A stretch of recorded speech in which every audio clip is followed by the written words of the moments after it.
ദിവ്യാത്മാക്കൾക്കെല്ലാം വിനീതമായ നമസ്കാരം. അടക്കവും ഒതുക്കവുമുള്ള മനസ്സുള്ള ഒരാൾക്ക് എവിടെ ചെന്നാലും പരമമായ സുഖം മാത്രമായിരിക്കും അനുഭവമാവുക. നല്ല മനസ്സ് എന്നതാണ് നല്ല മനുഷ്യൻ്റെ ലക്ഷണം. മനസ്സ് കെട്ടതാണെങ്കിലോ ആ മനുഷ്യനെ സമൂഹത്തിൽ പൊറുപ്പിക്കാൻ വളരെ വിഷമമാണ്.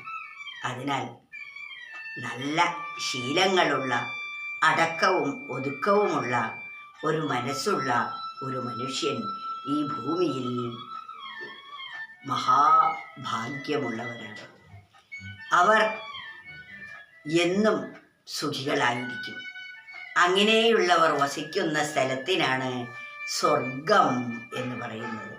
സുഖത്തെ പ്രദാനം ചെയ്യുന്ന സ്ഥലത്തിന് സ്വർഗമെന്നും ദുഃഖത്തെ പ്രദാനം ചെയ്യുന്ന സ്ഥലത്തിന് നരകമെന്നും പറയുന്നു.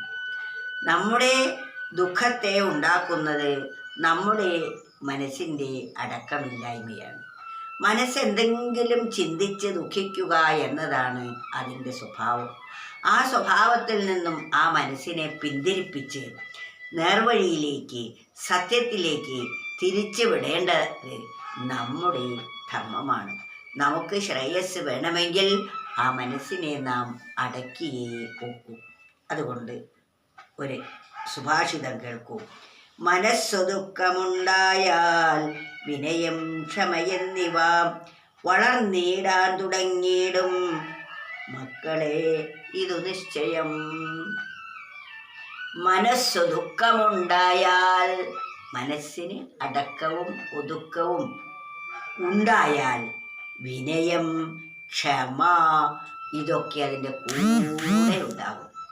മനസ്സൊതുക്കമുണ്ടായാൽ വിനയം, ക്ഷമ എന്നിവ. മനുഷ്യൻ്റെ ഏറ്റവും മഹത്തായ 2 ഗുണമാണ് വിനയം എന്ന്.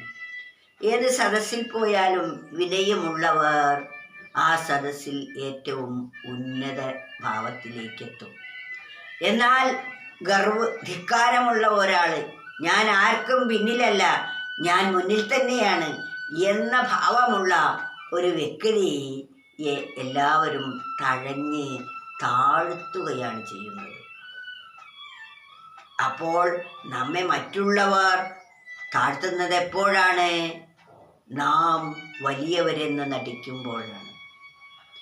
നാം താഴ്ന്നു കഴിഞ്ഞാൽ മറ്റുള്ളവർ നമ്മെ ഉയർത്തും. അതാണ് മഹത്തായ ഉയർച്ച. താൻ സ്വയമായി ഉയർന്നു പോകുന്നത് ഉയർച്ചയല്ല, അത് മറ്റുള്ളവർ പിടിച്ച് താഴ്ത്തപ്പെടുന്നതുമാണ്. താൻ മറ്റുള്ളവരെ എല്ലാം മാനിച്ചുകൊണ്ട്, അമാനീനെ മാനിതേന, മറ്റുള്ളവർക്ക് മാനം കൊടുത്തുകൊണ്ട് താൻ മാനിതൻ അല്ലാതിരിക്കലാണ് വിനയം എന്ന് പറയുന്നത്. ആ സ്വഭാവമുള്ള വ്യക്തികളാണ് മഹാത്മാക്കൾ എന്ന് പറയുന്നത്. അത് മനസ്സൊതുക്കം വേണം. അവരിൽ നിന്നും മറ്റുള്ളവരെ വേദനിപ്പിക്കുന്ന ഒരൊറ്റ വാക്കുപോലും പുറത്തേക്ക് വരികയില്ല. അതാണ് മനസ്സൊതുക്കമുണ്ടായാൽ വിനയം, ക്ഷമ എന്നിവ. എന്തും ക്ഷമിക്കാനുള്ള കഴിവ് ഈ ഒതുങ്ങിയ മനസ്സിന് മാത്രമേ സാധിക്കുകയുള്ളൂ. മനസ്സൊതുക്കമുണ്ടായാൽ വിനയം, ക്ഷമ എന്നിവ വളർന്നിടാൻ തുടങ്ങിയിടും. ഈ വിനയവും ക്ഷമയും മനസ്സൊതുക്കമുണ്ടായാൽ വളരാൻ തുടങ്ങും. അത് തുടർന്നാൽ നമുക്ക് അന്തർശാന്തി, മനഃശാന്തി ഉണ്ടാകാൻ പിന്നെ അധികം താമസമില്ല. അതിന് മറ്റൊരു വസ്തുക്കളുടെയും സാന്നിധ്യമില്ല. അത് പുറത്തു നിന്നും നമ്മൾ കൊണ്ടുവരേണ്ടതല്ല. അത് തന്നിൽ താനായി വിളങ്ങിക്കൊണ്ടിരിക്കുന്ന ആ പരമ്പൊരുളിനെ അറിയുമ്പോൾ അതിൽ നിന്നും ഉണ്ടാവുന്നതാണ് വിനയവും ക്ഷമയും എന്ന് പറയുന്നത്. വിനയവും ക്ഷമയുമുള്ള ഒരു മനുഷ്യൻ ഈ ലോകത്തിന് ഭൂഷണമാണ്, അലങ്കാരമാണ്. അവരെ എല്ലാവരും ഇഷ്ടപ്പെടുന്നു. അവരുടെ സാന്നിധ്യം സ്വർഗസമാനമായി അനുഭവപ്പെടുന്നതാണ്. മനസ്സൊതുക്കമുണ്ടായാൽ വിനയം ക്ഷമയെന്നിവ വളർന്നിടാൻ തുടങ്ങിയിടും മക്കളെ, ഇതു നിശ്ചയം.